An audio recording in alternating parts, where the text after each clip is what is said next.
अब आते हैं, that is such a very important topics, ठीक है। और ये समझ लो कि कंपनी एक्ट में से ये आएगा ही आएगा, कुछ भी हो जाए। ऐसा हो ही नहीं सकता कि डॉक्ट्रिन का कोई क्वेश्चन ना आए। 3 तरह की डॉक्ट्रिन्स हैं, तो तीनों में से कोई भी क्वेश्चन आ सकता है। मैं आपको अल्ट्रा वायर्स आज समझा रही हूँ।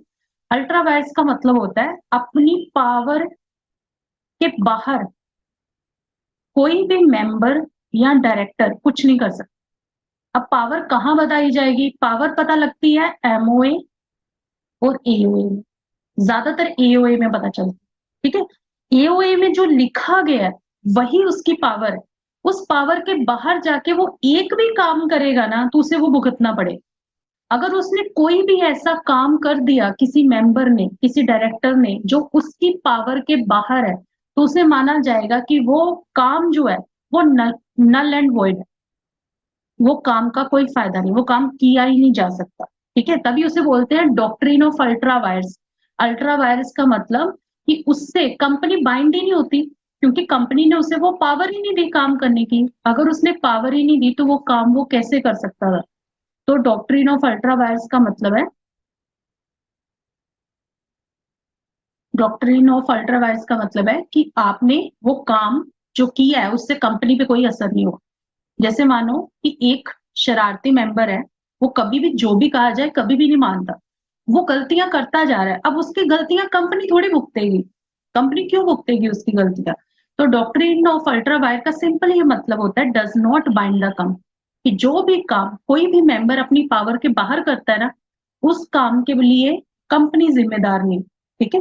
तो neither the company nor the contracting party can sue it. अब जिसका भी नुकसान हुआ है वो कंपनी पे केस नहीं कर पाए। अगर कंपनी का नुकसान हुआ है तो कंपनी भी थर्ड पार्टी पे केस नहीं कर पाएगी, क्योंकि वो एक्ट मान्य ही नहीं है, नल एंड वॉइड हो जाता है वो काम। वो काम ऐसा माना जाता है जैसे कभी हुआ ही नहीं, ठीक है।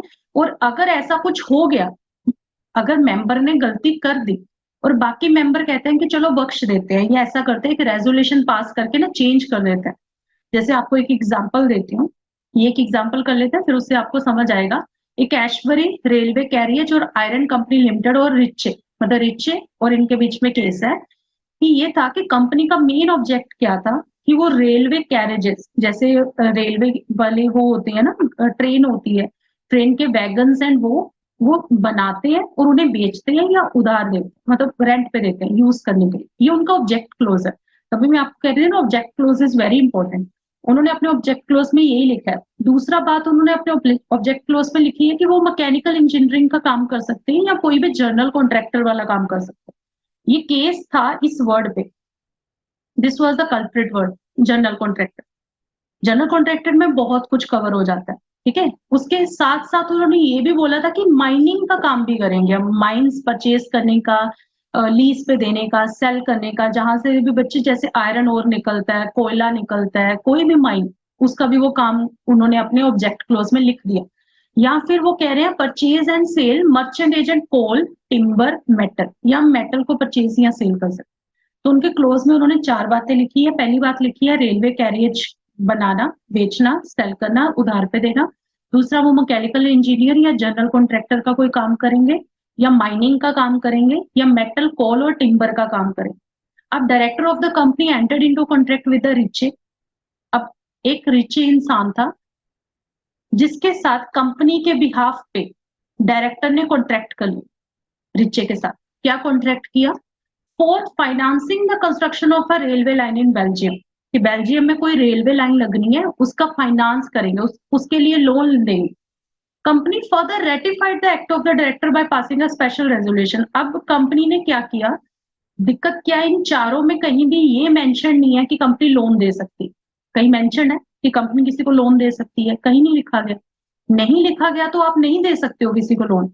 अब दे तो दिया उस बंदे ने, डायरेक्टर ने लोन दे दिया, और जो बाकी डायरेक्टर्स थे उन्होंने उसको बचाने के लिए एक स्पेशल रेजोल्यूशन पास करके कंपनी के एमओए में चेंज कर दिया, लिख दिया कंपनी कैन प्रोवाइड लोन।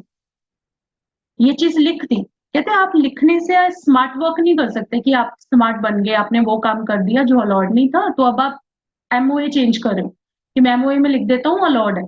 पर company repudiated the contract as being ultra vires, फिर भी वो कॉन्ट्रैक्ट खत्म हो गया था। Riche brought an action for damages for breach of contract. उसके कारण रिचे वो दूसरे बंदे को गुस्सा आया, उसने उन पे डैमेजेस के लिए केस किया। His contention was that the contract as well as the meaning of the word journal contract has within his power। कहता लोन देना इस वर्ड में कवर होता है, ये वो वहां पे जाके दलील दे रहा है कोर्ट में, कहता सर ये लोन दे सकते हैं, वहां पे लिखा है जनरल कॉन्ट्रैक्टर, ठीक है, कि ये इनकी पावर में ही है।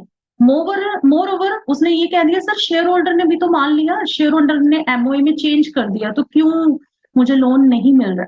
However, it was held by the court that contract was null and void just because जब वो कॉन्ट्रैक्ट किया गया उस वक्त वो उसकी पावर में नहीं था। बाद में पावर चेंज कर दो तो उससे पुराने काम सही नहीं हो जाएंगे, आने वाले काम ठीक हो जाएंगे, पर आप पुराने काम को ठीक नहीं कर सकते हो। जो आपकी पावर में था वही करना चाहिए था, तो वो कॉन्ट्रैक्ट सीधा नल एंड वॉइड हो जाता है। It's said that term general contractor was associated with mechanical engineer. यहाँ वो कोर्ट ने कहा कि ये जनरल कॉन्ट्रैक्टर का मतलब ये नहीं है लोन दे सकता है। जनरल कॉन्ट्रैक्टर का मतलब ये मैकेनिकल इंजीनियर जैसा ही है कि कोई इंजीनियरिंग का काम, कोई कंस्ट्रक्शन का काम। It had to be read in connection with the company's main business. हमें ये देखना पड़ेगा कि कंपनी का मेन काम क्या है, कंपनी का काम थोड़ी है लोन देना। If the term general contractor was not interpreted it would authorise the making of contract of any kind. तो कहता अगर ऐसा ना समझा जाता तो ऐसे तो जनरल कॉन्ट्रैक्ट में सब कुछ ही कवर हो जाए।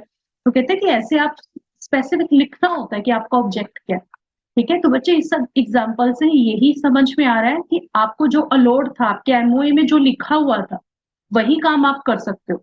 उसके बाहर कुछ भी करोगे ना, उस काम का नाम पड़ जाता है डॉक्ट्रिन ऑफ अल्ट्रा वायर्स, की यही हवाला दिया जाता है अल्ट्रा वायर्स की कंपनी की कोई गलती नहीं, ना कंपनी पे कोई केस करेगा, ना कंपनी किसी पे केस कर सकती है।